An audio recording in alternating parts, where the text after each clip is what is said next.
India Legal presents Courts Roundup.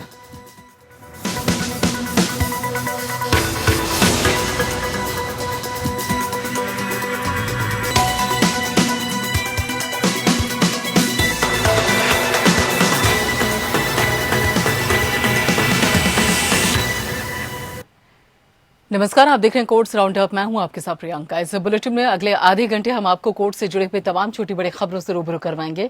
Court की कार्यवाही supreme court से लेकर हाई कोर्ट और लोअर कोर्ट तक के फैसलों को आपके सामने रखेंगे। आगे बढ़ने से पहले एक नजर डाल लेते हैं हेडलाइंस पर। कोरोना के हालात पर सुप्रीम कोर्ट ने केंद्र से मांगा टीकाकरण ऑक्सीजन पर जवाब। कहा ये नेशनल इमरजेंसी है, अदालत मूक दर्शक बनी नहीं रह सकते। कहा हम हाईकोर्ट का दमन नहीं कर रहे हैं। ऑक्सीजन संकट पर दिल्ली हाईकोर्ट ने 5 रिफिलर्स के खिलाफ अवमानना किया नोटिस जारी। ऑक्सीजन रिफिलर्स के खिलाफ कार्रवाई करने का दिया आदेश। कोरोना संकट के बीच सुप्रीम कोर्ट ने मेदांता के स्टरलाइट प्लांट में ऑक्सीजन उत्पादन करने की दी मंजूरी। प्लांट पर नजर रखने के लिए एक्सपर्ट कमेटी का भी किया गठन। सुप्रीम कोर्ट में पत्रकार सिद्दीक कंपन की रिहाई को लेकर हैबियस कॉर्पस की याचिका पर सुनवाई। कोर्ट ने मेडिकल रिपोर्ट की तलब।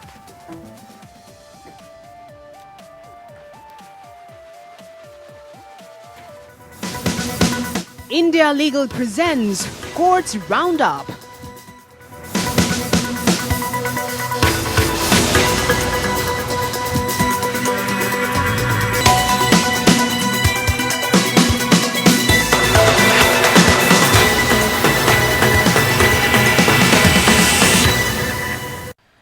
कोरोना के बढ़ते संकट से निपटने के लिए सुप्रीम कोर्ट ने केंद्र सरकार से जो नेशनल प्लान मांगा था उस पर मंगलवार को सुनवाई हुई। सरकार ने अपना प्लान दाखिल किया। सुनवाई के दौरान अदालत ने सवाल किया कि वैक्सीन के अलग अलग दामों पर केंद्र क्या कर रहा है और कोर्ट ने कहा कि ये नेशनल इमरजेंसी है, अदालत मूक दर्शक बनी हुई नहीं रह सकती।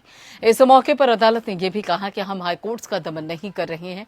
सुनवाई के दौरान ऑक्सीजन और वैक्सीन की सप्लाई पर भी चर्चा हुई। अदालत ने ऑक्सीजन समेत अन्य मेडिकल जरूरतों पर डेटा मांगा है और अब शुक्रवार को इस पर सुनवाई की जाएगी।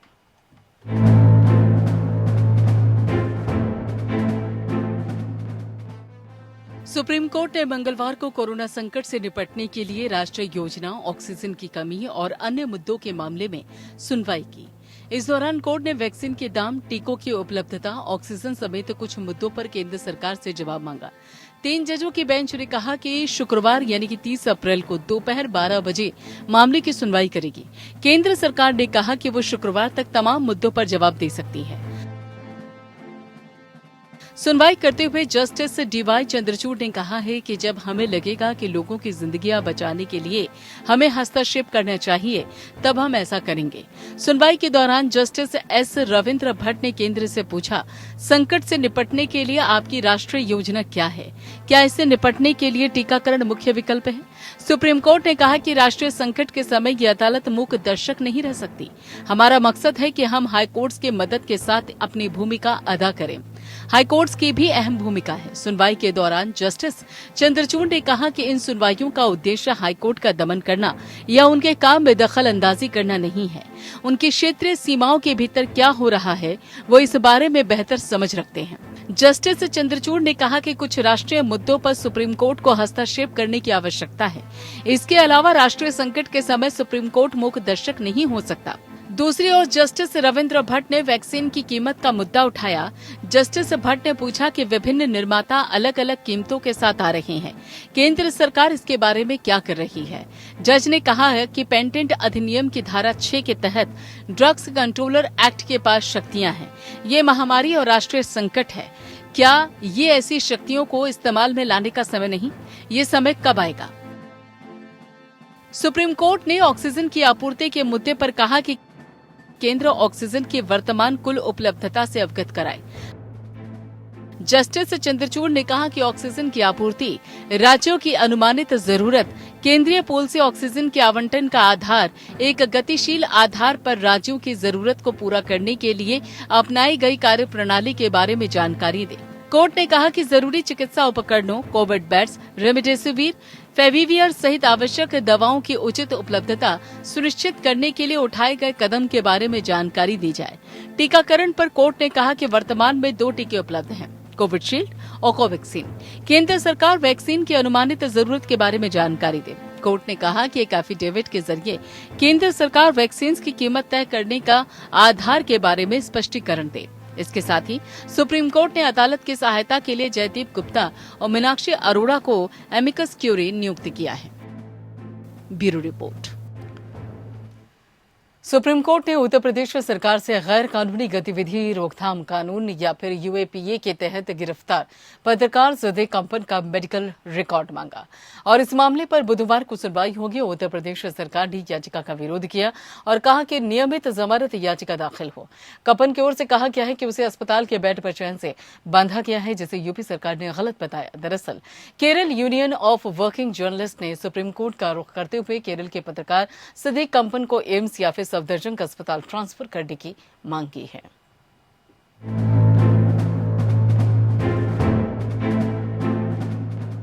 सुप्रीम कोर्ट में केरल के पत्रकार सदीक कप्पन की रिहाई को लेकर हाबियस कॉर्पस की याचिका पर सुनवाई हुई।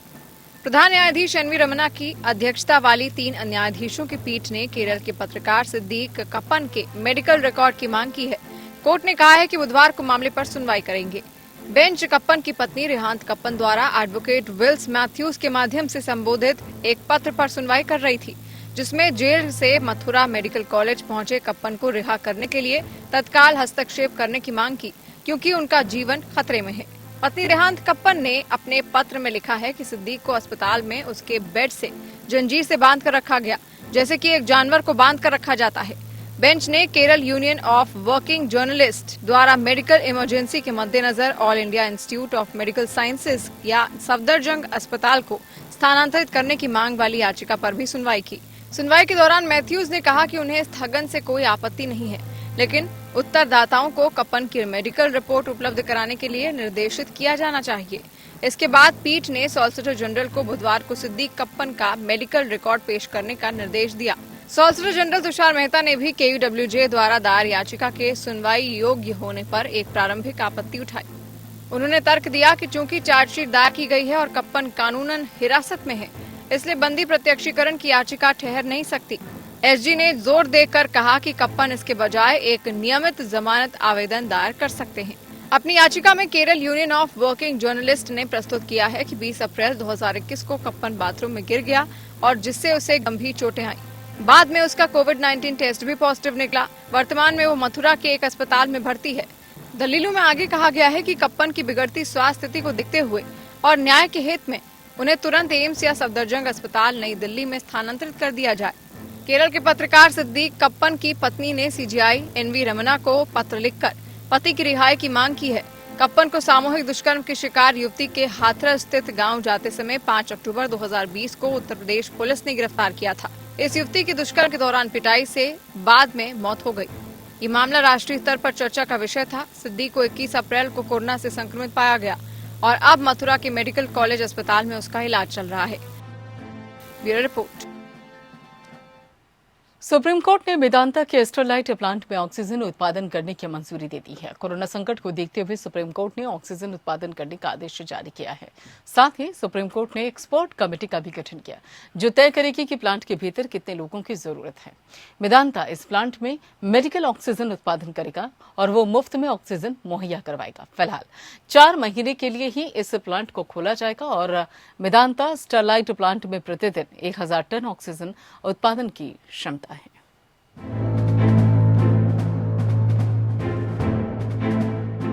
Justice DY Chandrachud, justice L Nageswara Rao और जस्टिस रविंद्र भट्ट की पीठ ने मेदांता स्टरलाइट प्लांट मामले की सुनवाई की। जस्टिस चंद्रचूड़ ने वरिष्ठ वकील साल्वे से पूछा कि आप संयंत्र को कब से शुरू कर सकते हैं। इस पर हरीश साल्वे ने कहा है कि 10 दिन के अंदर ऑक्सीजन प्लांट शुरू कर दिया जाएगा। वहीं सॉलिसिटर जनरल तुषार मेहता ने भी कोर्ट के सामने केंद्र सरकार का पक्ष रखा। सुप्रीम कोर्ट ने मेदांता को ऑक्सीजन बनाने के लिए प्लांट शुरू करने की मंजूरी दी है, लेकिन ये भी स्पष्ट कर दिया है कि ये कंपनी के पक्ष में कोई इक्विटी नहीं तैयार करेगा। सुप्रीम कोर्ट ने स्पष्ट कर दिया कि अभी मेदांता कॉर्पोरेट स्मेल्टिंग प्लांट को ऑपरेट नहीं कर सकता। इसके अलावा सुप्रीम कोर्ट ने तमिलनाडु सरकार को तूतुकोरिन में मेदांता के ऑक्सीजन प्लांट में गतिविधियों पर नजर रखने के लिए एक पैनल बनाने के भी निर्देश दिए। इस पैनल में तूतिकोरिन के एसपी और डिस्ट्रिक्ट कलेक्टर शामिल होंगे। समिति में तमिलनाडु के 2 पर्यावरण विशेषज्ञ भी शामिल होंगे। पर्यावरण और वन मंत्रालय को तमिलनाडु के 3 पर्यावरण विशेषज्ञों के साथ एक पैनल बनाने का निर्देश दिया गया है। उस पैनल से मेदांत के प्रदूषणकारी गतिविधियों के पीड़ितों का प्रतिनिधित्व करने वाली संस्था 2 सदस्यों को ओवरसाइट कमेटी में नामांकित कर सकती है। यदि वे 48 घंटे के भीतर नामांकन देने में विफल रहते हैं तो तमिलनाडु सरकार नामांकन करेगी। अपने आदेश में सर्वोच्च न्यायालय ने कहा है कि समिति संयंत्र के फिर से शुरू होने से पहले एक सुरक्षा ऑडिट का आदेश देने के लिए स्वतंत्र होगी।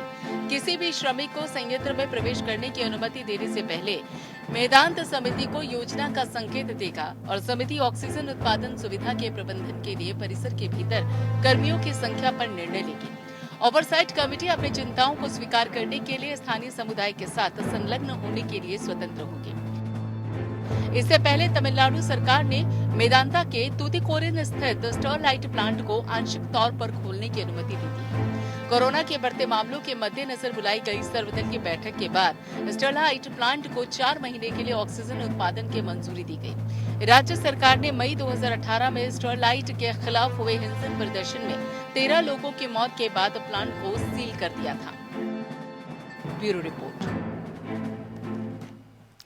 दिल्ली में ऑक्सीजन की कमी के मुद्दे पर दिल्ली हाईकोर्ट की दिल्ली सरकार पर सख्त टिप्पणी हर तरफ से सिर्फ गड़बड़ी है और आप उस गड़बड़ी को ठीक करने में नाकाम साबित हो रहे हैं। आप सत्ता में काबिज हैं, आप दिल्ली में सरकार चला रहे हैं, हालातों को सुधारने की जिम्मेदारी आपकी है। दिल्ली हाईकोर्ट ने ऑक्सीजन सिलेंडर और रिफिलर से कहा है कि ये लोगों की मदद करने का समय है। लोगों को अपना अच्छा चेहरा दिखाने की जरूरत है। इस वक्त लोगों के हालात का फायदा उठाते हुए गिद्ध मत बनिए। तुषार मेहता ने कहा कि दिल्ली सरकार ने बैंकॉक से टैंकर मंगाने की कोशिश की है, जिसके लिए केंद्र सरकार से विमान का भी अनुरोध किया है।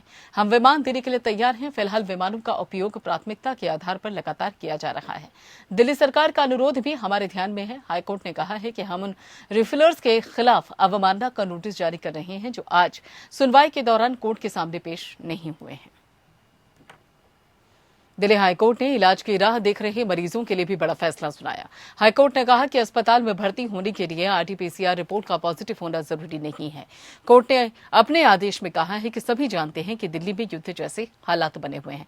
वक्त की मांग यही कहती है कि संदिग्ध संक्रमितों को तुरंत अस्पताल में भर्ती किया जाए और उन्हें इलाज दिया जाए और इसके अलावा एग्रेसिव तरीके से टेस्टिंग भी जरूरी है। हाईकोर्ट ने यह फैसला जयदीप आहूजा बनाम दिल्ली सरकार के केस में सुनाया। इसमें एडवोकेट प्रवीण के शर्मा और साथी धनंजय ग्रोवर ने याचिका दाखिल की थी और ये याचिका आरटीपीसीआर टेस्ट में कमी और अस्पतालों में आरटीपीसीआर रिपोर्ट के आधार पर मरीजों को भर्ती न करने के खिलाफ लगाई गई थी। हाईकोर्ट ने इस मामले से जुड़े हुए पक्षों की दलीलें सुनने के बाद आदेश दिया। दिल्ली सरकार यह सुनिश्चित करे कि कोरोना के गंभीर लक्षणों वाले ऐसे किसी भी मरीज को भर्ती करने से अस्पताल मना न करे जिसे इलाज की तुरंत जरूरत हो। अस्पताल आरटीपीसीआर के पॉजिटिव रिपोर्ट के नाम पर मरीजों को इनकार न करे। चीफ जस्टिस डीएन पटेल ने कहा कि सरकार को टेस्टिंग सेंटर्स बढ़ाने चाहिए और आरटीपीसीआर टेस्ट के लिए सैंपल कलेक्शन की व्यवस्था को अपग्रेड करना चाहिए। ज्यादा टेस्ट करके हम युद्ध जैसे मौजूदा हालात से सही ढंग से निपट सकते हैं। हम अपील करते हैं कि ये सारी बातें प्रचारित की जाएं। दिल्ली उच्च न्यायालय से प्राप्त एक अनुरोध के अनुसार दिल्ली सरकार ने दिल्ली हाईकोर्ट के न्यायमूर्तियों और अन्य न्यायिक अधिकारियों और उनके परिवारों के लिए कोविड स्वास्थ्य सुविधा की स्थापना के लिए अशोका होटल नई दिल्ली के 100 कमरों का उपयोग करने का निर्णय लिया है। साथ ही commander SDM sub division Chanakyapuri Geet Grover द्वारा इस आशय की अधिसूचना जारी की गई है। कोविड स्वास्थ्य सुविधा प्राइम अस्पताल द्वारा चलाई जाएगी और दिल्ली सरकार द्वारा निम्नलिखित निर्देश जारी किए गए हैं, जैसे कि बायोमेडिकल कचरा निपटान अस्पताल अस्पताल की जिम्मेदारी होगी। होटल के कर्मचारियों को सभी सुरक्षात्मक गियर दिए जाएंगे और बुनियादी पर्याप्त प्रशिक्षण भी दिया जाएगा। साथ ही स्थानांतरण सुविधा के लिए एम्बुलेंस प्राइमस अस्पताल द्वारा प्रदान की जाएगी। होटल कर्मचारियों की किसी भी कमी को अस्पताल द्वारा प्रदान किया जाएगा और होटल द्वारा कमरे, हाउसकीपिंग, कीटाणु शोधन और रोगियों के लिए भोजन सहित सभी सेवाएं प्रदान की जाएगी। शुल्क अस्पताल द्वारा एकत्र किए जाएंगे और अस्पताल होटल को भुगतान करेगा। और उसके साथ ही प्राइमस अस्पताल अपने डॉक्टर्स, नर्सेस और अन्य पैरामेडिकल स्टाफ को पारस्परिक रूप से दरें तय करने के बाद अपने खर्च पर समायोजित कर सकता है। दिल्ली उच्च न्यायालय के समक्ष एक जनहित याचिका दायर की गई है, जिसमें न्यायिक अधिकारियों को फ्रंटलाइन वर्कर्स के रूप में स्वीकार करने और न्यायिक अधिकारियों और उनके परिवार के इलाज के लिए निजी सरकारी कोविड अस्पतालों को नामित करने के लिए निर्देश देने की मांग की गई है। दिल्ली हाई कोर्ट ने पिछले सप्ताह केंद्र सरकार को 31 जुलाई तक राष्ट्रीय अल्पसंख्यक आयोग में सभी रिक्त पदों पर सदस्यों को नामित करने का निर्देश दिया। न्यायमूर्ति प्रतिभा एम सिंह की खंडपीठ ने टिप्पणी की, यह सुनिश्चित करेगा कि आयोग कुशलता से कार्य करता है और अधिनियम के तहत परिकल्पित आयोग का उद्देश्य भी पूरी तरीके से प्रभावी है। न्यायालय राष्ट्रीय अल्पसंख्यक आयोग में रिक्त पदों को भरने के लिए निर्देश मांगने वाली याचिका पर सुनवाई कर रहा था। याचिकाकर्ता ने राष्ट्रीय अल्पसंख्यक आयोग में बौद्ध, ईसाई, पारसी, सिख और जैन समुदायों से अध्यक्ष और सदस्यों के रिक्त पदों को भरने के लिए निर्देश दिए जाने की मांग की थी। न्यायालय ने कहा कि 7 पदों में से 6 पद रिक्त हैं, जिनमें अध्यक्ष का पद भी शामिल है। आयोग में मुस्लिम समुदाय से केवल उपाध्यक्ष हैं, जो प्रभावी रूप से कार्य कर रही हैं। दिल्ली हाई कोर्ट ने पिछले महीने केंद्र सरकार को इस मामले में दायर एक हलफनामे के लिए निर्देश दिया था, जिसमें अदालत ने प्रभावी रूप से यह कहते हुए पाया कि प्रावधानों को टाइमलाइन के भीतर करने की आवश्यकता नहीं है। न्यायालय ने भी केंद्र सरकार की अधीनता पर अपना असंतोष व्यक्त करते हुए कहा कि आयोग कुशलता से कार्य कर रहा है, भले ही ये केवल एक व्यक्ति द्वारा चलाया जा रहा हो। इसके अलावा अल्पसंख्यक मामलों के मंत्रालय के उप सचिव द्वारा एक ताजा स्टेटस रिपोर्ट दाखिल की गई है, जिसमें बताया गया कि विभिन्न राज्य चुनावों के मद्देनजर भारतीय चुनाव आयोग के दिशा निर्देशों के अनुसार चुनावों की घोषणा भी की गई है, जो कि नियुक्तियों नहीं की जा सकती। इसी प्रकार संहिता और महामारी की स्थिति को ध्यान में रखते हुए अल्पसंख्यक मामलों के मंत्रालय ने आयोग में रिक्तियों को भरने के लिए नामांकन प्रक्रिया को पूरा करने के लिए 3 महीने का समय मांगा है। 31 जुलाई तक रिक्तियों को भरने का निर्देश देते हुए अदालत ने 12 अगस्त 2021 को अनुपालन की रिपोर्ट प्राप्त करने के लिए मामले को सूचीबद्ध किया। उधर बॉम्बे हाईकोर्ट की औरंगाबाद पीठ ने लॉकडाउन उल्लंघनकर्ताओं और ठीक से मास्क नहीं पहनने वाले लोगों की आलोचना करते हुए महाराष्ट्र के 11 मराठवाड़ा जिलों में पुलिस से ऐसे उल्लंघनकर्ताओं के खिलाफ सख्त कार्रवाई करने को कहा है। जस्टिस रविंद्र कुगे और जस्टिस बीओ देबदवार की एक खंडपीठ ने कहा कि ऐसे लोग जो ठोड़ी के नीचे मास्क पहनते हैं या अपनी नाक को मास्क से बाहर रखते हैं, उन्हें प्रासंगिक अपराधों के तहत गिरफ्तार किया जाएगा, क्योंकि ऐसे लोग कोरोना वायरस के सुपर स्प्रेडर हैं। पीठ ने स्थानीय अधिकारियों को ऐसे राजनेताओं या जनप्रतिनिधियों के खिलाफ भी कार्रवाई करने का निर्देश दिया, जो इस तरह के उल्लंघनकर्ताओं को बचाने की कोशिश कर रहे हैं और उन्हें लोक सेवकों द्वारा कर्तव्यों के निर्वहन में हस्तक्षेप करने के लिए गिरफ्तार करने के लिए कहा गया है। मंत्री या चुने हुए प्रतिनिधि उल्लंघनकर्ताओं को बचाने के लिए किसी यातायात अधिकारी या कानून प्रवर्तन एजेंसी पर दबाव या प्रभाव नहीं डालेंगे। ऐसे किसी भी व्यक्ति या जनप्रतिनिधि को भी आधिकारिक कर्तव्यों के निर्वहन में हस्तक्षेप करने के लिए गिरफ्तार किया जाएगा। पीठ ने सोमवार को समाचार पत्रों की रिपोर्ट के आधार पर मराठवाड़ा में कोविड-19 के प्रबंधन पर स्वतः संज्ञान जनहित याचिका में उत्तरदाताओं को नोटिस जारी करते हुए कई निर्देश पारित किए। ये सभी मुद्दे कोविड-19 मृतक के अंतिम संस्कार के लिए बोझिल प्रलेखन प्रक्रिया से संबंधित हैं। इसके अलावा कोरोना से संबंधित दवाओं के बड़े पैमाने पर कालाबाजारी, रेमडेसिविर क्षेत्र में ऑक्सीजन की आपूर्ति से संबंधित समस्याएं, लॉकडाउन उल्लंघन, कोविड-19 में एंटीजन टेस्ट किट और ग्रामीण महाराष्ट्र में देखभाल केंद्र की कमी भी शामिल है।